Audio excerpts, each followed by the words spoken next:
Boxing King Media in association with Box Row. We've got Barry Jones all the way from ID Boxing. Did you do Bunty the other day? I did. Sorry, yeah, sorry. You never did any, Steve. I know, got a very good relation. Me and Steve go way back like 12, 13 years. Yeah, it's good. You never did any, like, ever. You did a good job there, mate. Appreciate that, man. Thank you. Barry, we're here at the launch press conference for EUBANK Junior Smith 2, or what I should say, Smith EUBANK Junior 2, and also Savannah Marshall fighting Francis Cruz. So just talk to me about EUBANK Smith first. Are you surprised that this fight is taking place?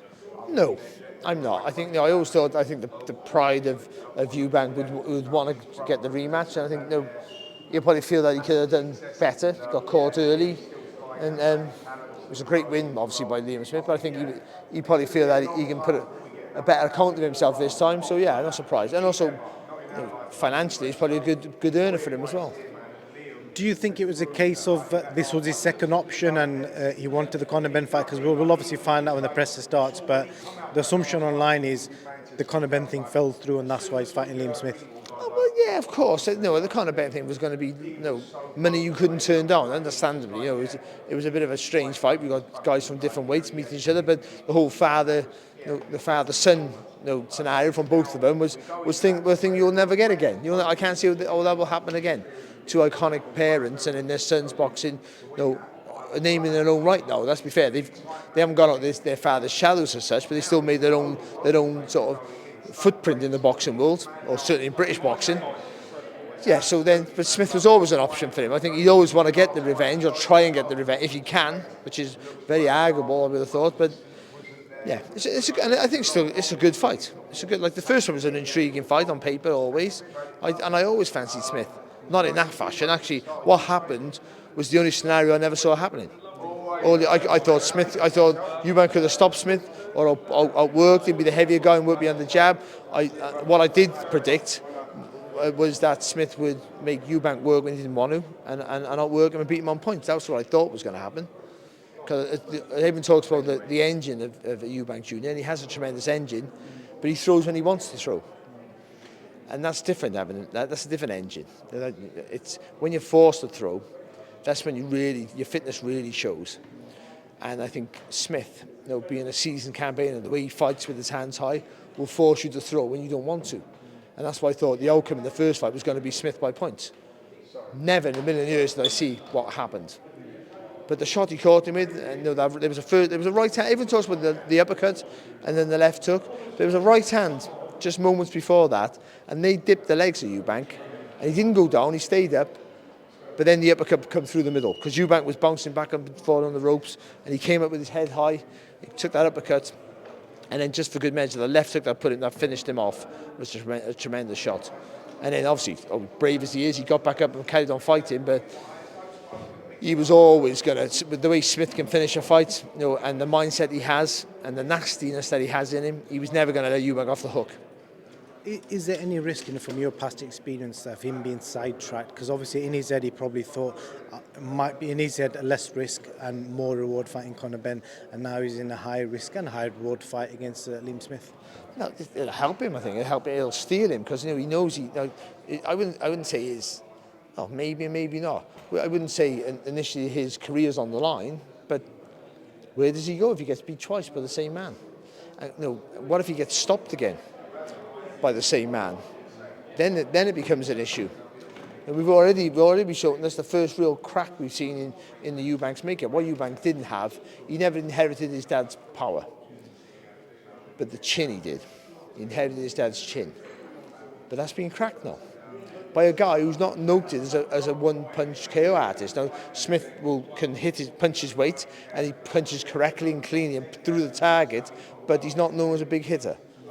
So is there a chink in the armour now all of a sudden? So if he gets beat again and gets beat conclusively, where does he go? So I think the pressure's on. If he can't get up for this fight, what's he in the sport for? Considering he's earned enough money now, he could walk away happily, you would feel. He might have earned more than any fighter who's never won a world title, arguably. What about the trainer situation? Because a lot of people feel that he's trying to be Roy Jones Jr. I don't know if you think that as well or not. Should he stick with Roy, or should he go back to Ronnie and his dad? I'm not quite sure. I was never happy with the Roy Jones fit, and I'm not saying that's anyone's fault. I think Roy has the knowledge that Roy has. You couldn't put a price on it. But also the things that Roy could do. Now, Roy worked hard at his talent, of course he did. And I know he doesn't like it when people say he's a naturally talented, one of the most, if not the most naturally talented fighters there's ever been. But he did have natural talent, natural judgment of the distance, natural power. Those things that EUBANK might have, but not the same ilk as a Roy Jones Jr. Otherwise, EUBANK Jr. is already an all-time great. So when you can mimic and you can mirror the same movements as a Roy Jones, but without the same effectiveness, because you haven't got that power, that great judgment of the distance, the timing, you haven't got it. So you can do it, but not do it but then jumping in from distance, without all those Roy Jones things that I just checked off, can get you into trouble. But I would say, though, none of those were a factor in the first fight. None of the Roy Jones attributes or flaws, on someone else, figured in that fight, I don't think. Now, EUBANK is a volume puncher, always has been. But he punches when he wants to punch. That's the truth. So I always thought Smith would make him punch when he didn't want to, as I've already said. But even that wasn't a factor. Smith just walked him down, and it was a competitive fight. Smith wasn't dominating, nor was EUBANK, but they both had enough success. But he caught him with a good shot.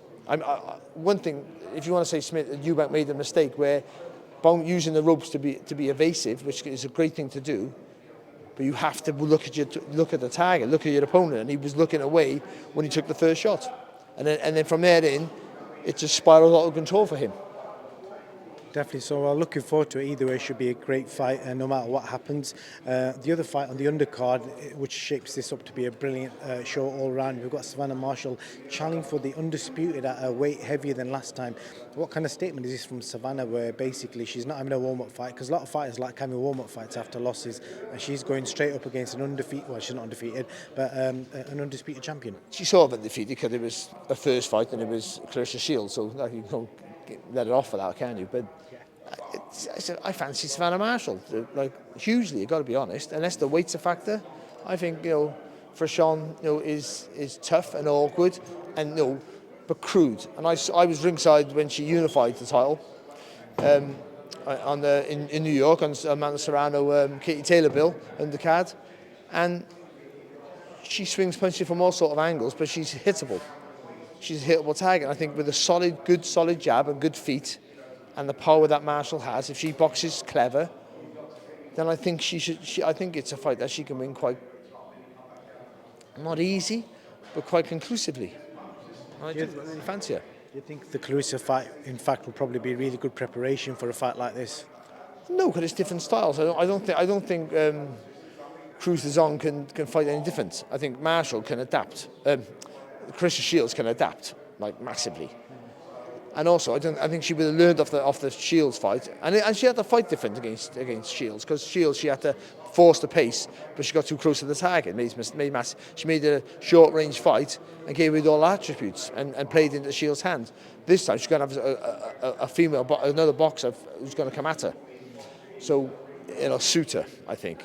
It'll let her use that long jab, use that long right hand, because all the power for Marshall is at the end of the shot, not in the middle of the shot. She's at the end of the shot. So the longer the shot, the better she can box, the more space she has, and the better the power is. Interesting. So it should be a great card. And then just a couple of other things. Just a straight up question for you, Ryan Garcia. I spoke to so many people, everyone's got different opinions. A lot of people are saying he quit because he didn't want to get back up and face what was coming at him and potentially a conclusive knockout. Other people are saying them sort of body shots, you just can't get yourself to get up.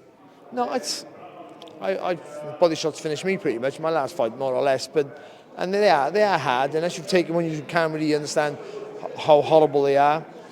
But he could have got up, I feel. I don't call him a quitter because he could have got up. Your pain's your pain, your limit's your limit. And not everyone's got to go out on their shield, but he could have got up, but he knew what was happening. I would say that. And when you've never been in that situation before, this is why sometimes a hard fight before you get to the highest level is not always a bad thing. Another fight where a fighter struggles, maybe he won't get to the world level. No, I always say Barry McGuigan had won Laporte just before he boxed Pedrosa for the world title. That was a harder fight in the world title fight because Pedrosa was on the end of his reign and Laporte was still dangerous and tough, and he had a hard fight. But no, no one looked at it and thought, oh, vulnerabilities in McGuigan. They thought that's the fight he needed because he knows he'd already had good fights before that, but he knew at that level he could dig deep, he could tough it out, he could take a good shot and fire back. And I think, if Garcia would have had one of those, I know he'd been dropped before, but they've been different. He takes a good shot to the chin. But if he'd been in a bit more of a war, an uncomfortable fight where things weren't working for him, because Davis was control. Even though Davis was moving around, he was always in control of the pace of the fight. His ring generalship is superb. He showed you don't have to be the aggressive fighter to dictate the pace, like Mayweather did as a welterweight, and he never dictated the pace pushing forward.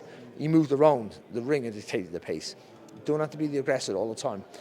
But he showed that he didn't know what he was going. Hadn't been in that situation before. If he had one of those fights before, I feel Garcia, he would have maybe not panicked. I just think he got hurt and he was being outboxed and he had no answers. And he was generally hurt and just thought, oh, I'm going to get up and I know what's happening. That's how I feel. But you can get hit with the same body shot 10 times and have 10 different outcomes. It depends on if your elbow's sticking up, if you're throwing, if you're breathing when you get hit, if you're crouching down. All different things can have an effect. That's why they're so effective. That's why they are such a good weapon. When you get hit with one, you can be the toughest man on the planet. But when it folds you, it folds you. But you've seen he tried to get up. You've seen him he almost tried off his knee. He felt that twinge. But other fighters would get up. Yeah. Others. Because I saw a clip of Mickey Ward when he dropped a Toro Gotti, which looked like a more devastating body shot, and you can see the pain on Gotti's face. But there was something inside him thought, "Fuck you, I'm getting up." I watched Frankie Gavin versus Bundu for the European title in. Tommy Cole's another one. Yeah, but the one I'm talking about, right? It was in Warsaw Town Hall. Great fight, and Gavin was folded with his body shot and the grimace in his face, and it made me smile because it reminded me when it happened to me one fight, and the grimace in my face as well, and then you can see that the eyes open up because you hear 7, 8, and you realise you're going to get stopped, and Gavin got up like I did. I got up. I didn't want to lose the fight because that was my only thought. Listen, Gavin lost the fight, and I got absolutely battered and lost my fight. So what do we want? We want him to get up. That's what we want from all our fighters. We want all our fighters to be a Gattian Award. But not even is a Gattian Award, and they don't have to be a Gattian Award. And just because they're not Gatti Awards doesn't mean they are quitters. But saying that as well, I'm contradicting myself constantly. He quit, but he's not a quitter. How's that? I think that's a fair assessment. Like Daniel Dubois, he quit, but he's not a quitter. Like a lot of other... No, it is, isn't it? It's a different thing. He didn't turn away and walk away. He didn't do a Nicholas Walters and walk away. No, he didn't do that. It's a different thing. Nicholas Walters, what a waste of talent. He just disappeared, didn't he? But Barry, I might even title this video, he didn't quit. He's not a quitter, but he quit. Thank you. Yes, a bit like me, really. Yeah, thank you.